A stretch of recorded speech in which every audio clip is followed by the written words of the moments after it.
d'abord, il y avait la connaissance de Dieu à partir, comme mystère de salut, et le connaître à partir de Jésus.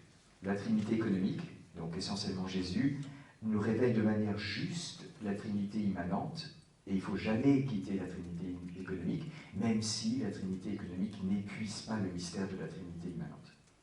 Et exemple, donc mise application, à partir de la Passion, on peut voir qu'il y a une kénose intratrinitaire, il y a quelque chose du même ordre à l'intérieur de la Trinité, et cette kénose intratrinitaire, cette distance infinie à l'intérieur de la Trinité, mais qui en même temps est toujours déjà résolue dans l'Esprit Saint, ou si on ne veut pas utiliser des mots spatiaux, cette distinction parfaite à l'intérieur de la Trinité, mais qui est jamais séparation, et toujours parfaite communion, ça va permettre toutes les autres kénoses, toutes les autres différences, toutes les autres distances ad extra, qui vont être d'abord la création, ensuite la liberté humaine, et puis à la fin on avait dit, mais même la perversion de cela, qui est le refus de Dieu, le péché, l'athéisme.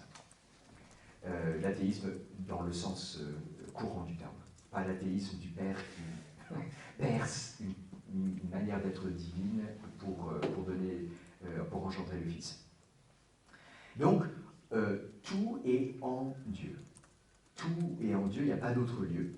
Et tout est rendu possible par ce mouvement intratrinitaire, par cette distance et cette unité intratrinitaire.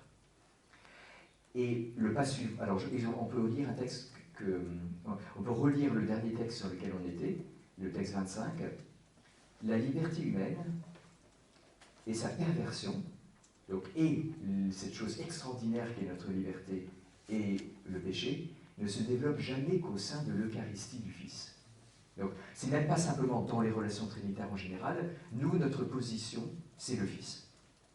On se reçoit, donc on est rendu libre, et on devrait se rendre en action de grâce, en Eucharistie, et quand on ne le fait pas, c'est le péché. Mais tout ça, c'est possible à l'intérieur de ce mouvement du Fils.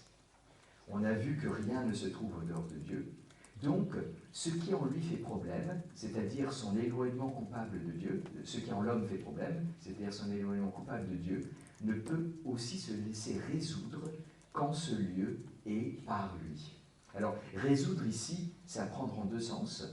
C'est ce qui rend possible la solution de comment c'est possible que l'homme refuse Dieu.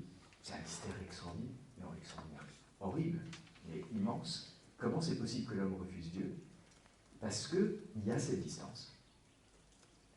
Donc on résout le mystère du mal en donnant sa condition de possibilité, mais aussi résolu au sens plus strict, qui est se dépasser. La solution est trouvée, c'est on peut retrouver l'unité grâce au fait qu'en Dieu, cette distance ne rompt pas l'unité. Elle est maintenue par l'Esprit Saint, notamment par l'Esprit Saint. Et donc, même par rapport aux questions d'hier sur le sens du mal, ici, on a la condition de possibilité du mal, et on a la réponse au mal, c'est-à-dire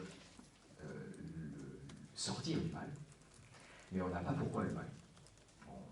Et c'est peut-être une manière d'aborder le mal, c'est-à-dire qu'on ne pourra jamais trouver le pourquoi, mais on pourra trouver des, entre guillemets, solutions.